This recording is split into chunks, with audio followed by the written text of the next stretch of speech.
Doctor గారు, ప్రపంచవ్యాప్తంగా ప్రతి 5గురిలో ఒక్కరికి ఖచ్చితంగా తీవ్రమైన మోకాల నొప్పులతో బాధపడుతున్నారు. అయితే వీళ్ళకి సర్జరీ లేదా దీర్ఘకాలమైనటువంటి మందులు వాడుతున్న తరుణంలో ఈ గమన్ పెయిన్ మేనేజ్మెంట్ సెంటర్ లో ఎలాంటి పరిష్కారం దొరుకుతుంది? మన గమన్ పెయిన్ మేనేజ్మెంట్ సెంటర్ అన్నది ఒక కాంప్రహెన్సివ్ పెయిన్ మేనేజ్మెంట్ సెంటర్. అనగా మన దగ్గర ఒక టీమ్ ఆఫ్ డాక్టర్స్ ఉన్నాం. అంటే ఇద్దరు ఆర్థోపెడిక్ సర్జన్స్, ఇద్దరు పెయిన్ స్పెషలిస్ట్, ఒక స్పైన్ సర్జన్.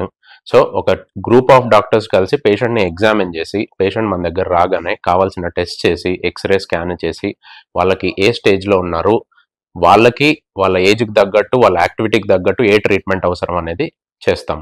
సో దీంట్లో మనకి మామూలుగా మీరు అన్నట్టు టాబ్లెట్స్ వాడడం దగ్గర నుంచి సర్జరీ చేసుకునే వరకు చాలా వేరియేషన్ ఉంటుంది. అంటే 0 to 100 లాగా ఉంటుంది.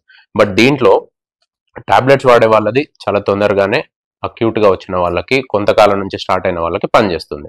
బట్ 20 నుంచి 80 వరకు ఎవరైతే ఉంటారో, అంటే 1 to 20 టాబ్లెట్స్ వాడితే తగ్గిపోతుందని అనుకుంటే, మనం 20 నుంచి 80 వరకు ఉండే వాళ్ళు, 80 to 100 సర్జరీ అవసరమైన వాళ్ళని అనుకుంటే, బట్ ఈ 20 నుంచి 80 వరకు ఉన్న వాళ్ళకి మాత్రం మనం టాబ్లెట్స్ కంటిన్యూస్గా వాడించలేము, అలా అని సర్జరీ చేయలేము. సో ఇలాంటి వాళ్ళకి మన దగ్గర రేడియో ఫ్రీక్వెన్సీ అబ్లేషన్ అనగా ఆర్ఎఫ్ఏ అంటాము. ఆ రేడియో ఫ్రీక్వెన్సీ అబ్లేషన్ ద్వారా పెయిన్ తగ్గించడము. తర్వాత నిజంగానే బాగా అరిగిపోయి ఉంటే అదంతా డిపెండింగ్ ఆన్ స్టేజ్ని బట్టి ఉంటుందండి. ఈ మోకాల అరుగుదలలో స్టేజెస్ ఉంటాయి. ఆ స్టేజెస్లో బాగా అరిగి బోన్ అన్నది ఒకదాని మీద ఒకటి వచ్చిన వాళ్ళలో స్టేజ్ 4లో వాటికి సర్జరీలు కూడా చేస్తాం. సో మన దగ్గర నాన్ సర్జికల్తో పాటు సర్జికల్ ట్రీట్మెంట్స్ అన్నీ ఒకే దగ్గరే లభిస్తాయి.